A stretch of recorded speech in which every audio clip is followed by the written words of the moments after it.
MSS ప్రేక్షకులకు నమస్తే. నేను మీ మండల సంజీవ. మిత్రులారా, ఈరోజు ఈనాడు, వెలుగు, ఆంధ్రజ్యోతి, నమస్తే తెలంగాణలో ఉన్నటువంటి ప్రధాన అంశాల విషయానికి వస్తే, భారత్ మూడో అతిపెద్ద ఆర్థిక వ్యవస్థను ఏర్పడుతుందని చెప్పేసి ప్రధానమంత్రి మోడీ స్పష్టం చేసినట్టు ఈరోజు ఈనాడు, వెలుగు, ఆంధ్రజ్యోతి, దాదాపు అన్ని పత్రికల్లో ప్రధాని మోడీకి సంబంధించినటువంటి వార్త ఉంది మిత్రులారా. వారణాసి, కాశీలో జరిగినటువంటి నిన్న ఒక కార్యక్రమంలో ఈ మాట స్పష్టం చేస్తూ వారు చెప్పినటువంటి సందర్భం మిత్రులారా ఇది. నిన్న అమెరికా అధ్యక్షుడు ట్రంప్ చేసినటువంటి వ్యాఖ్యలను ఉటంకిస్తూ ప్రధాని యొక్క వ్యాఖ్యలు చేసినట్టు మనకు స్పష్టంగా అర్థమవుతుంది మిత్రులారా. అదేవిధంగా చాలా ఉత్పత్తుల్లో అమెరికా పోటీ కాదు అని చెప్పేసి ఆర్బీఐ మాజీ అధ్యక్షుడు దువ్వూరి సుబ్బారావు అభిప్రాయం కూడా వ్యక్తం చేశారు. అనేకమైనటువంటి దేశాల మీద అమెరికాకు సయోధ్య ఉండని నేపథ్యంలో భారత్పై అనేకమైనటువంటి ఆంక్షలు విధించినటువంటి ట్రంప్ వారికి అనుగుణంగా భారత్లోనే అత్యంత శక్తివంతమైనటువంటి ఆర్థిక వ్యవస్థ ఏర్పడుతుంది రాబో రోజుల్లో అనేటువంటి విషయాన్ని స్పష్టం చేస్తూ అభిప్రాయం వ్యక్తం చేస్తూ ఆర్బీఐ గవర్నర్ గారు మాజీ అన్నటువంటి విషయం ఈ సందర్భంగా స్పష్టమవుతుంది మిత్రులారా. గత ఎన్నికల్లో ఈసీ తప్పిదాల వల్లే మోదీ గెలిచారని చెప్పేసి రాహుల్ గాంధీ ఢిల్లీలో జరిగినటువంటి ఏఐసిసి సదస్సులో రాహుల్ గాంధీ ఒక విమర్శనాత్మకంగా చేసినటువంటి వ్యాఖ్య ఈరోజు దాదాపు అన్ని పత్రికల్లో ఉంది మిత్రులారా. సుమారు 70 నుంచి 100 సీట్ల వరకు గత ఎన్నికల్లో గోల్మాల్ వ్యవహారం జరిగిందని చెప్పేసి వారు స్పష్టం చేస్తూ ఆయన అభిప్రాయం కూడా వ్యక్తం చేశారు. ఈ యొక్క కార్యక్రమానికి రాష్ట్ర సీఎం రేవంత్ రెడ్డి కూడా ఈ యొక్క కార్యక్రమానికి హాజరైనట్టు ఈరోజు పలు పత్రికల్లో ఈ విషయం స్పష్టంగా ఉంది. బీసీ రిజర్వేషన్ల పట్ల కాంగ్రెస్ మతపరమైన లబ్ధికే ఒక నాటకం ఆడుతుంది కాంగ్రెస్ పార్టీని బీజేపీ కిషన్ రెడ్డి అభిప్రాయం వ్యక్తం చేసినట్టు ఈరోజు ఈనాడులో ప్రధానంగా ఈ యొక్క వార్త ఉంది మిత్రులారా.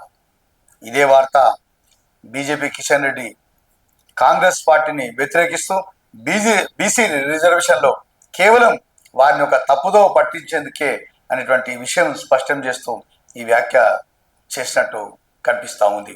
అదేవిధంగా ఈ యొక్క 42% రిజర్వేషన్లో ఇందులో ముస్లింలకే 10% కేటాయించారు.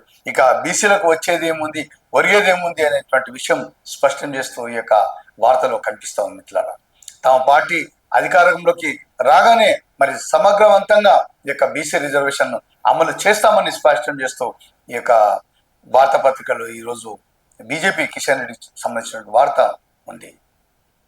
హైదరాబాద్ మేడిపల్లి పోలీసులు ఈ యొక్క సైబర్ ముఠాను సుమారు ఒక 400 మంది నుంచి 19 కోట్ల రూపాయలు రాబట్టారనేటువంటి వార్త ఈరోజు ప్రధానంగా ఈ యొక్క సైబర్ నేరగాళ్ల ముఠా ఛేదించినటువంటి వార్తా విషయం ఈరోజు ఈనాడు దినపత్రికలో ప్రధానంగా కనిపిస్తా ఉంది మిత్రులారా. ఇటీవల కాళేశ్వరం పైన జస్టిస్ పిసి ఘోష్ గారు సమర్పించినటువంటి నివేదికలో కేసీఆర్ కడిగిన ముత్యంలా బయటకు వస్తారని చెప్పేసి మాజీ మంత్రి ఎమ్మెల్యే జగదీశ్వర్ రెడ్డి అభిప్రాయం వ్యక్తం చేస్తూ ఈరోజు ఈనాడులో ఒక వార్త కూడా ప్రచురితం అయ్యింది. మాజీ ఎంపీ అత్యాచారం కేసులో జీవిత ఖైదు అనేటువంటి ఒక కోర్టుకు సంబంధించినటువంటి తీర్పు ఈరోజు ఈనాడు, వెలుగు, ఆంధ్రజ్యోతి, దాదాపు అన్ని పత్రికల్లో ఈ యొక్క విషయాన్ని స్పష్టం చేస్తూ వార్త ఉంది మిత్రులారా. ఇక వెలుగు దినపత్రిక విషయానికి వస్తే, లోక్సభ ఎన్నికల్లో రిగ్గింగ్, ఈసీ తప్పిదాలు, అనేకమైనటువంటి మోసాలతోనే ఈ యొక్క మోదీ అధికారంలోకి వచ్చాడని చెప్పేసి రాహుల్ గాంధీ విమర్శకు సంబంధించినటువంటి వార్త ఈ పత్రికలు కూడా ప్రధానమైనటువంటి పేజీల్లో ప్రచురితం అయినట్లు చూస్తున్నాం మిత్రులారా. ఇక ఇదే పత్రికలో ముస్లింల మేలుకే బీసీ రిజర్వేషన్లు తమ ప్రభుత్వం అధికారంలోకి వచ్చిన తర్వాత మరి సమగ్రమైనటువంటి న్యాయం చేస్తాం బీసీలకు అన్నటువంటి విషయాన్ని స్పష్టం చేస్తూ బీజేపీ కిషన్ రెడ్డి మాట్లాడినటువంటి వార్త ఈ పత్రికలో కూడా ఉంది మిత్రులారా. ఇక ఆంధ్రజ్యోతి పత్రిక ప్రధాన విషయాలకు వస్తే, నిన్న కాళేశ్వరం సంబంధించినటువంటి జస్టిస్ పిసి ఘోష్ గారు నివేదిక సమర్పించడం, ఆ తర్వాత జరిగినటువంటి పరిణామాల్లో ఈరోజు ఆంధ్రజ్యోతి ప్రధాన శీర్షికగా అన్నీ తానే అంతా తందానే అనేటువంటి ప్రధానమైనటువంటి శీర్షికతోని ఈరోజు కొంతమంది అధికారుల పేర్లు పెట్టి కూడా మరి వాళ్ళ తప్పిదనం కూడా ఇందులో ప్రధానంగా ఉందని చెప్పేసి ఆంధ్రజ్యోతి పత్రికలో ప్రధానంగా ఈ వార్త కనిపిస్తూ ఉంది మిత్రులారా.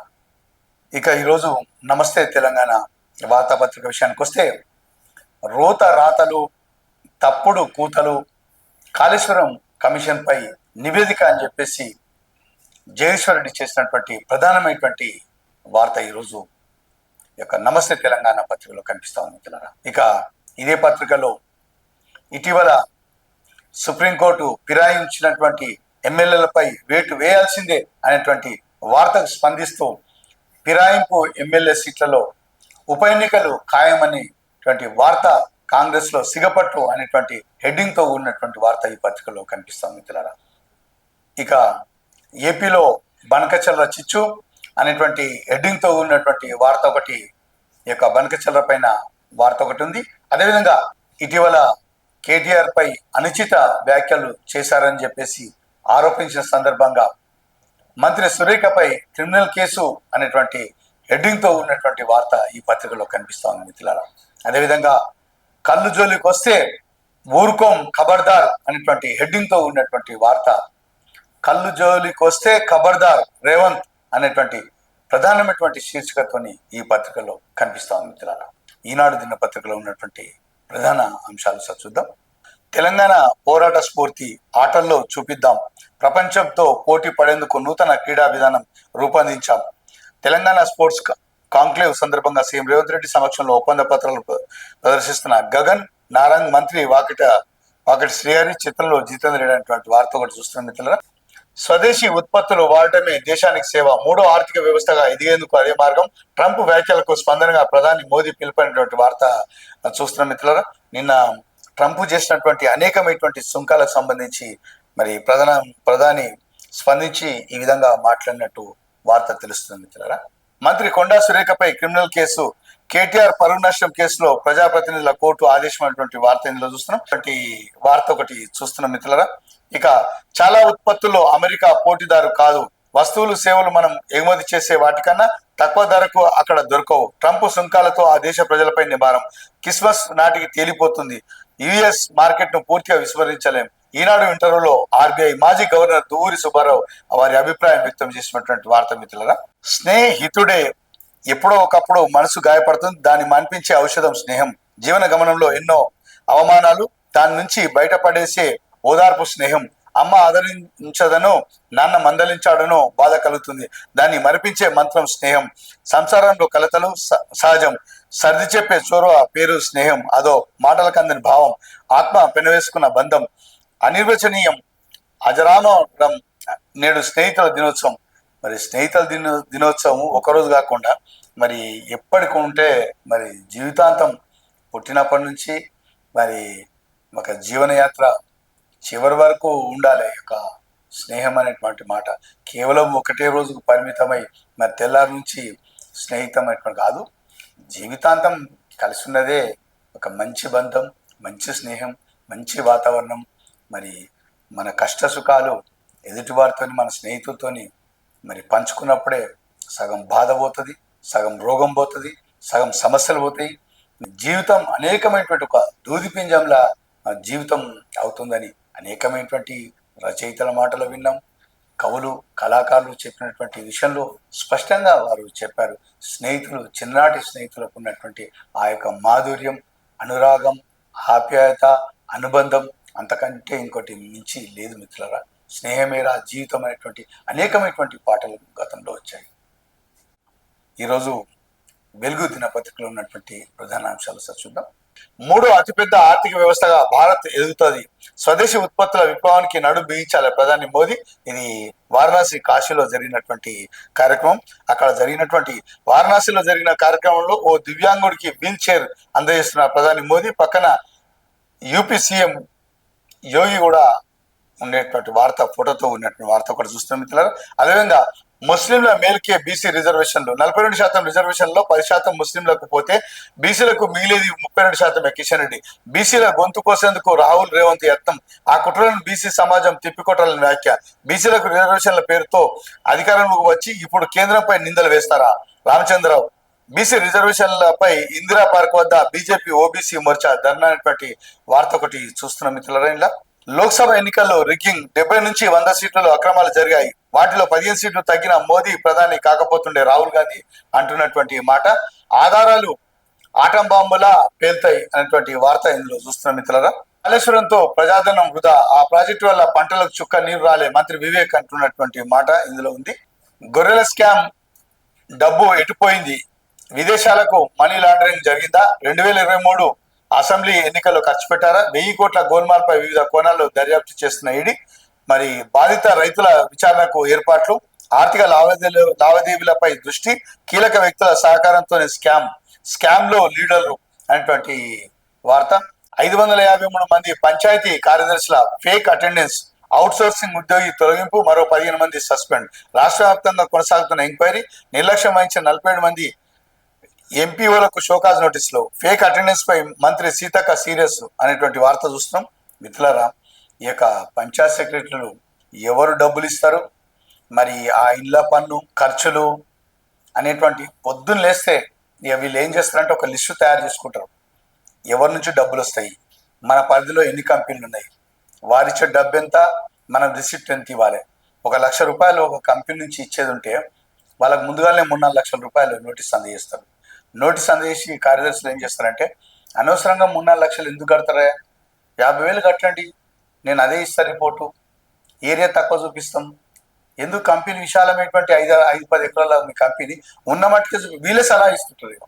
పంచాయత్ సెక్రటరీలే దానికి స్క్రీన్ ప్లే దర్శకత్వం అని అంటుంటాం కదా సినిమా దాంట్లో, ఇక వీళ్ళే ఒక డైరెక్షన్ ఇస్తుంటారు ఆ యజమానులకు.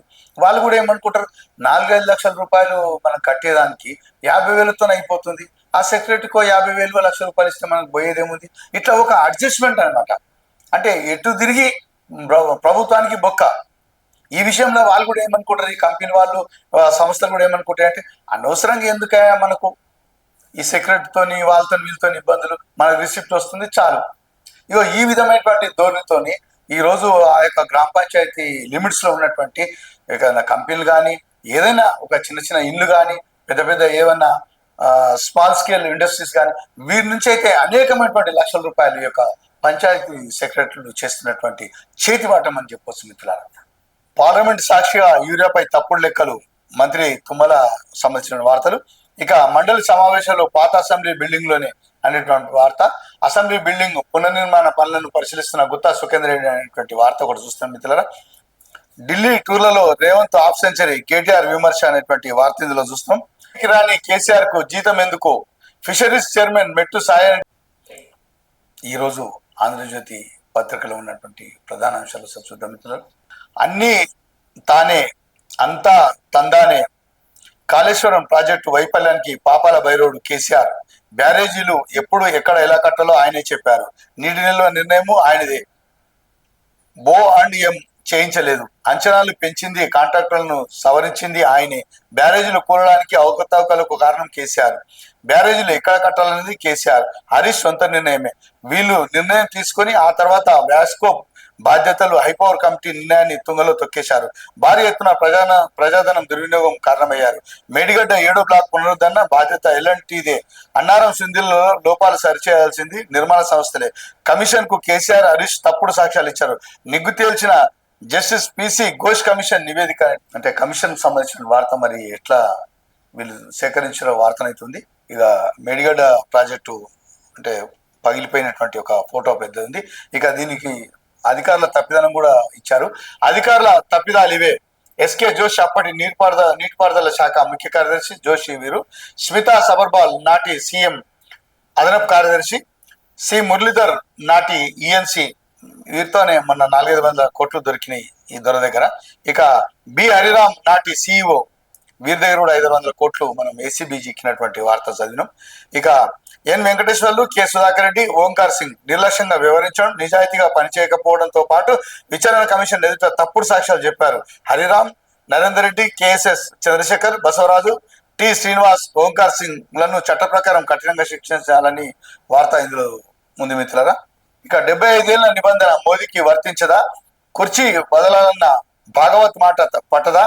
ఆర్ఎస్ఎస్ చెప్పినా మోదీ వినడం లేదు. రాహుల్ గాంధీ ఆయనను దించేస్తారు. ఈసారి బీజేపీకి 150 సీట్లు దాటనివ్వం. తెలంగాణ కులగణన దేశానికే మోడల్. కాంగ్రెస్ న్యాయ సదస్సులో సీఎం రేవంత్ అనేటువంటి వార్త చూస్తున్నాం. ఇది ఢిల్లీకి పోయిన సందర్భంగా మాట్లాడారు. ఈరోజు నమస్తే తెలంగాణ పత్రికలో ఉన్నటువంటి ప్రధాన అంశాలు సార్ చూద్దాం. గురుకులంలో గుడ్డు కారం, మాడిన కిచిడి, జాబ్ క్యాలెండర్ కు పిండ ప్రదానం, ఉన్న ఇల్లు కూల్చుకున్నాక ఇందిరమ్మ ఇల్లు లేదన్నారు అనేటువంటి వార్త చూస్తున్నాం మిత్రులారా. ఈ వార్త ఫోటోలతో ఉన్నటువంటి వార్త ఇందులో ఉంది. ఇక ఫిరాయింపు ఎమ్మెల్యే సీట్లలో ఉప ఎన్నికలు ఖాయం, టికెట్ల కోసం కాంగ్రెస్ లో సిగపట్లు, అసలు కాంగ్రెస్ వర్సెస్ వలస కాంగ్రెస్ అనేటువంటి వార్త చూస్తున్నాం. ఇక టార్గెట్ మీనాక్షి, ఆమె చుట్టూ 100 మంది పోలీసుల వలయం, సామాన్య ప్రజలను కలవకుండా రోప్ కంచె, పల్లె కన్నీళ్లు ఢిల్లీకి చేరకుండా నేతల ఎత్తుగడ, చుట్టూ నడిచిన మంత్రులు, ఎగోశ్రీ నేతలు, ముందు నడిచిన పిసిసి చీఫ్ మహేష్ కుమార్, పాదయాత్రను కబ్జా చేసిన సీఎం సన్నిహిత వర్గం అనేటువంటి ఆమె కార్టూన్ కూడా ఈ విధంగా ఉంది. నమస్తే తెలంగాణలో మంత్రి సురేఖపై క్రిమినల్ కేసు అనేటువంటి వార్త కూడా ఇందులో చూస్తున్నాం మిత్రులారా. ఇక కళ్ళు జోలికి వస్తే ఖబర్దార్ రేవంత్, కళ్ళు గీత వృత్తిపై చేస్తే మెడలు వంచుతాం, 10 రోజుల్లోగా కళ్ళు దుకాణాలు తెరవాలి, లేదంటే 1,00,000 మంది గౌడలతో మహాధర్ణ అనేటువంటి వార్త ఒకటి చూస్తున్నాం మిత్రులారా. మాజీ మంత్రి శ్రీనివాస్ గౌడ్ మండిపాటు అనేటువంటి వార్త. ఒక్క నోటిఫికేషన్ రాలే, జాబ్ క్యాలెండర్ అమలు చేయలే అనేటువంటి వార్త.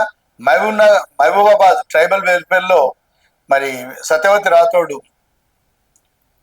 తనిఖీ చేసి చూస్తున్నటువంటి అక్కడ పారిశుద్ధ్యం లోపం జరిగింది.